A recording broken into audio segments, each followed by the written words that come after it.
Welcome back to my YouTube channel. It's your girl Diaz Renee, and we are back with another sports talk video with my microphone working. So today's video, day 4,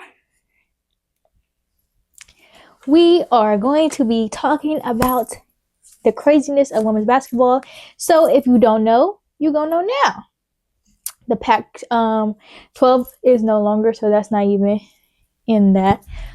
Oregon is technically doesn't have a tournament to play in. They're in their own organization. So yeah. But we have Big 10, ACC. The Big 10 tournaments coming up.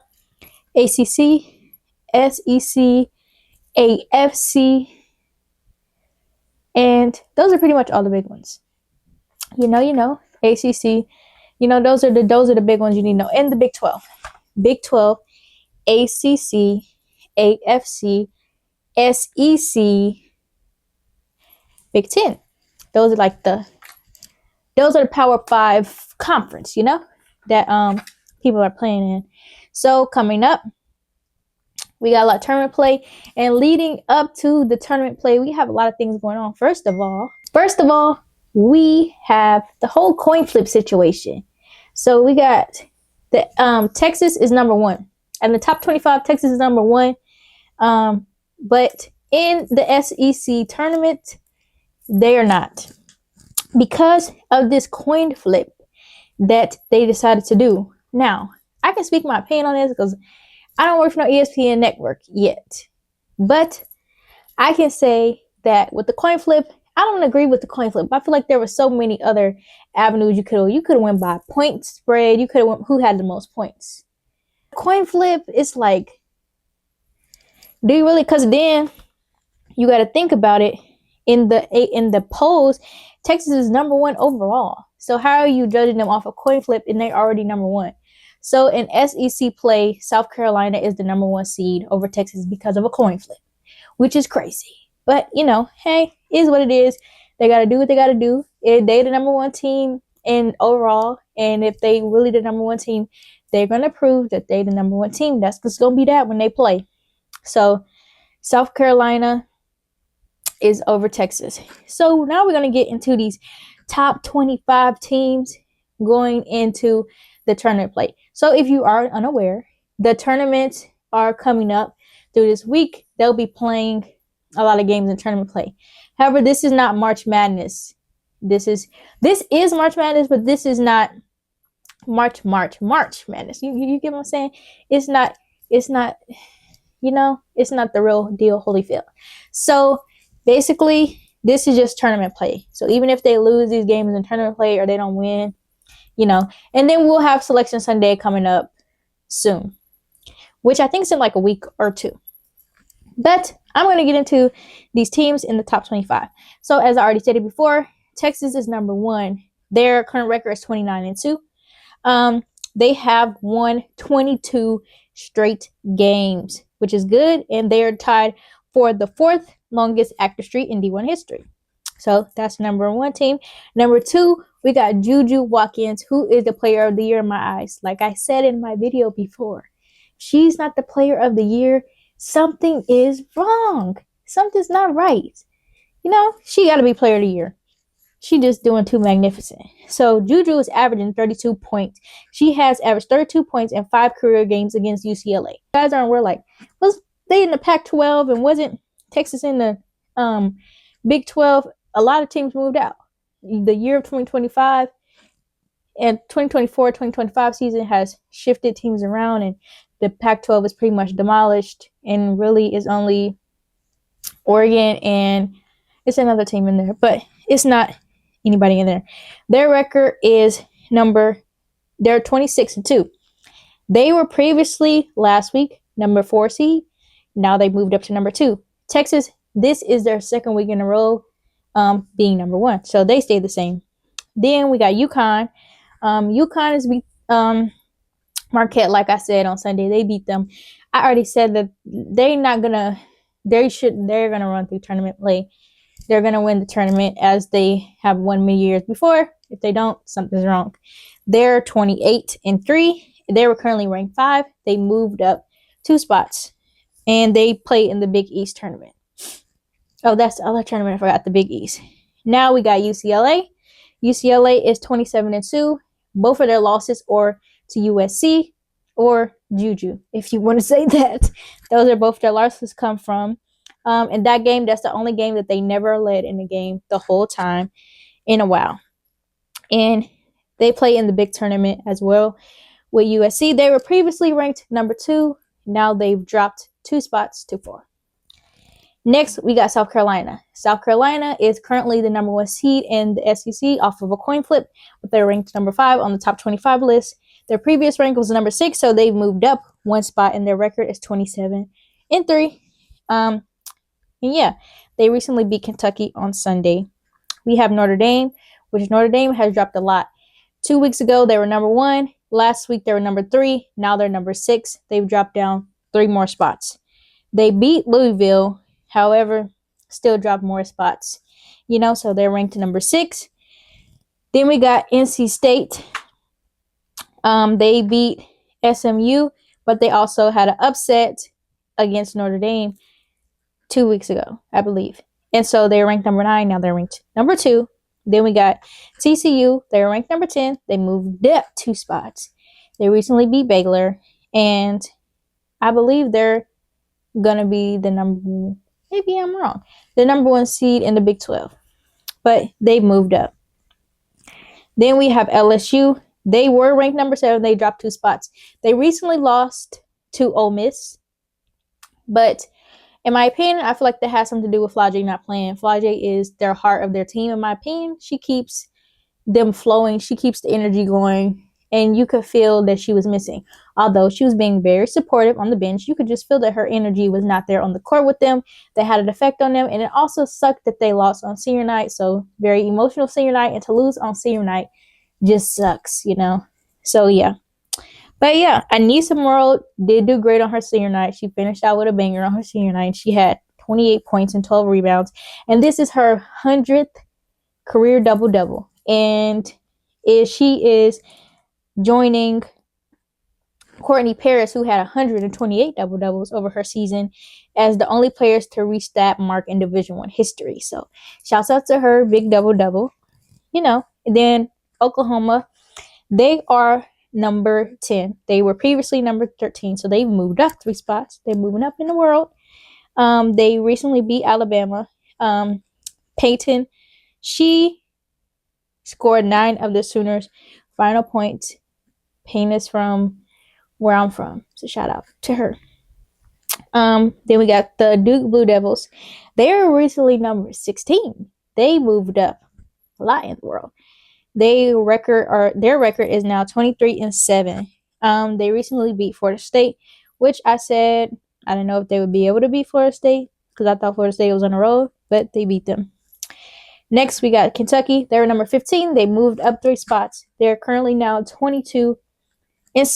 They recently lost to South Carolina, but losing to South Carolina still gets you moved up because how good a team they are. Next, we got Ohio State. They were number 12. They moved down. Now they're 13.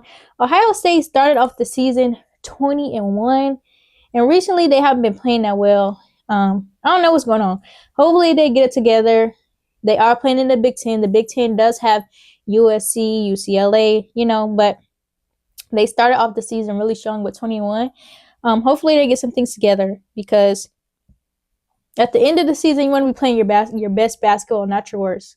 So the fact that they've lost, they went 4-4 went 500 over the last 8 games. It's like, okay, but okay, like you're going to be playing your best basketball going into the postseason, going into tournament play. You want to be playing really well. Like a lot of teams can start off hot, but you got to stay consistently hot to consistently stay successful. So next we have North Carolina. North Carolina was previously ranked number 8, and they then dropped all the way down to 14. And yeah, I don't know. They're 25-6, but they dropped a whole lot of spots. But hopefully in ACC tournament play, they're able to get it together, but they drop a lot of spots. The top 20, sometimes the top 25, in my opinion, it's like some teams move up or move way, way, way down. Some things I'll be like, I understood that getting beat by an unranked team can get you moved down a lot of points. But sometimes I'm like, I don't know. Next we got Maryland. They were number 19. They moved up to number 15. And yeah, they're about to play in the Big 10 tournament. Maryland's in the Big 10 tournament. It's a lot of teams in the Big 10. Don't sleep on the Big 10. I feel like these teams that have been added to the Big 10 is making the Big 10 a strong conference. Like the Big 10 has always been decent, but I feel like these teams added to the Big 10, like the UCLA's, USC, someone else. I feel like Maryland's always been in the Big 10. But these different teams being added into the Big 10, it's like you're seeing more Big 10 teams. Like we always see Big 10, like we've been seeing Iowa the past couple of years. But prior to Caitlin Clark, Iowa's was okay, but it wasn't like, they weren't very prevalent in the top 25. You know what I'm saying? Maryland is always in the talk of the conversation in the Big 10. And then you'll have like Indiana, which Indiana has not been having that great of a season. But Indiana's always, as far as Big 10 teams, are one of the teams that's always in the talks of being top 25, Indiana, these past couple of years. And so, yeah.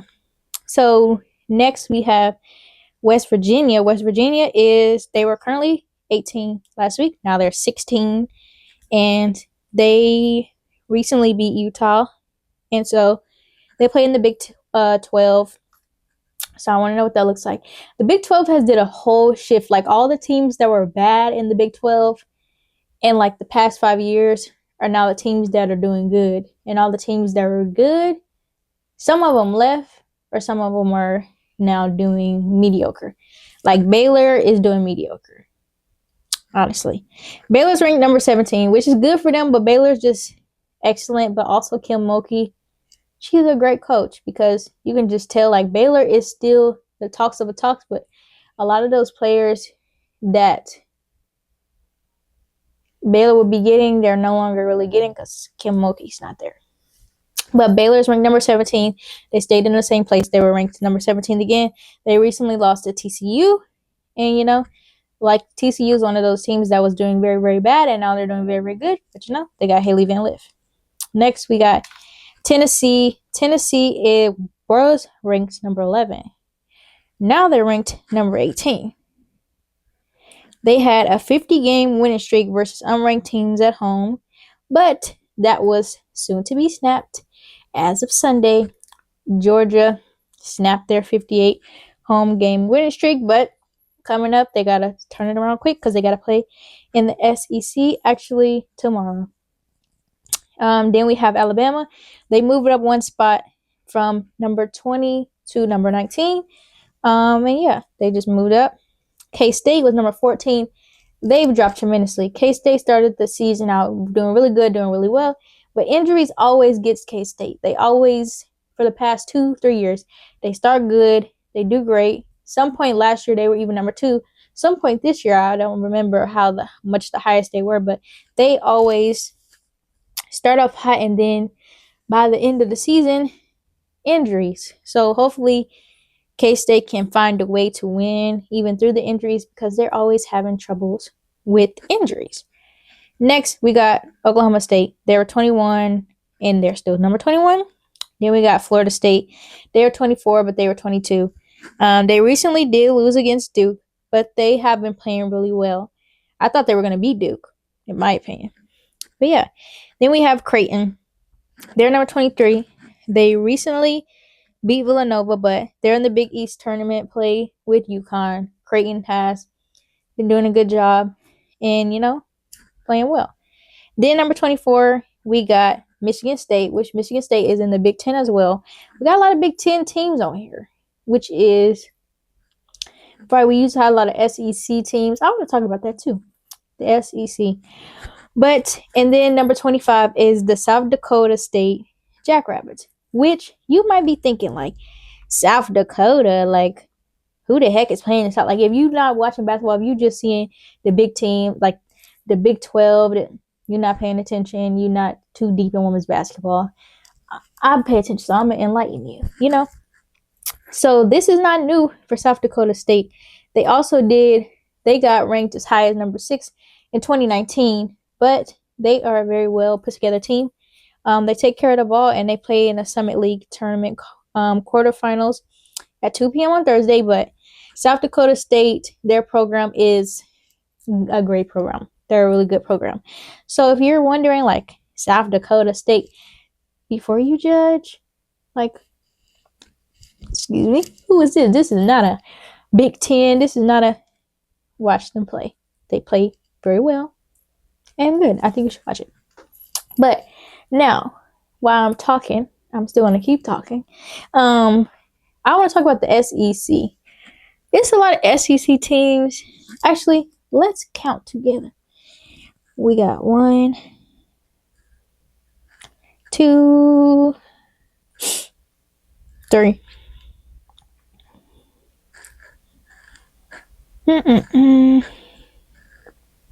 4.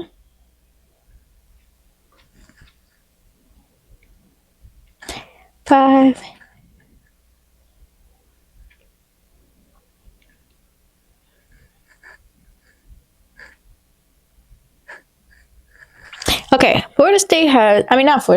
SEC has 5 teams in the top 25. But I want to talk about the SEC for a minute. Comment down below how y'all feel about the SEC. I feel like the SEC gets shortened sometimes of being ranked in the top 25. I feel like the SEC is a really, really good team. In my opinion, I feel like it is one of the SEC, the ACC are the best leagues. I feel like the Big 10 is now moving up considering that they got so many new teams. But I feel like the SEC always gets like shortened of teams. Like I feel like K-State is still ranked and they were doing decent. But I feel like Ole Miss will beat K-State. That's just me being honest. I feel like Ole Miss will beat K-State. Ole Miss just beat LSU. Although LSU didn't have Flau'jae, Ole Miss is like a really quality team. And I feel like a lot of teams in the SEC get like overlooked or they don't be in like the top 25 rankings. And they have 5 on there. But I feel like some of these teams that they be having ranked, I feel like some other teams could be ranked too. In place of them, like I feel like some other teams I've seen play and I'm like, they would beat one team that's ranked because they play at a really fast pace. Like they play good. Like that's why I'd be excited for March Madness. But nevertheless, that's just my opinion. But comment down below how you guys feel about the coin toss. Comment down below how you feel about this week's rankings and who dropped up and who dropped down and who's your team. Comment down below how you feel about Texas being number 1 overall, but because of a coin toss, now they're number 2. How you think they're gonna respond to that? And yeah. Also, I also want to talk about a little mess, a little tea time with Deasia. You know, we're gonna talk about it. How do y'all feel about shade being thrown towards Dawn Staley about her getting all these All-Americans? I won't put the clips in there. But I seen Kim Mulkey make a statement and saying like she has like 10 McDonald's All-Americans. How do you think she's getting them? Some Kentucky's coach, what's his name? Kenny Brooks. He also made a comment about that as well. And I'm like, ooh. I don't know what it's giving. But I don't know what they're trying to insinuate. But you know, I feel like she gets these McDonald's All-Americans because, honestly, I feel like Dawn Staley is a really good coach. I feel like she is a player's coach, but also she's a player's coach that makes a team that she is about her players and her players' success. But she also is very mindful of making her team like the pieces fit and giving everybody the opportunity to be successful. I also feel like South Carolina has been dominating the past couple of years. And so, like, you know, but she is a black woman and I'm a black woman. So I'm going to just keep it real. I don't like when they like insinuate that she's doing something illegal because she is successful. And then they people want to talk about it's not about race. But when Gino was getting all these, he was starting to dominate, and he has a whole team full of All-Americans. Y'all wasn't throwing these like allegations. Like I wasn't throwing this shade on Gino, but y'all want to throw shade on Dawn Staley. But y'all want to say it's not about race, but it's like, you know, what's the difference? She's a black woman, he's a white man. We gotta be real. But yeah, comment down below how you feel about that. I already stated my opinion on that. But please like, comment, and subscribe. I will be back tomorrow with more videos. Tournament play starts for a lot of teams, so I'm making videos all on that. And this is day 4. We are still going strong. But yeah, hope you guys have a good day. And I hope you guys are enjoying women's basketball. Hope you guys are healthy and enjoying life. But peace.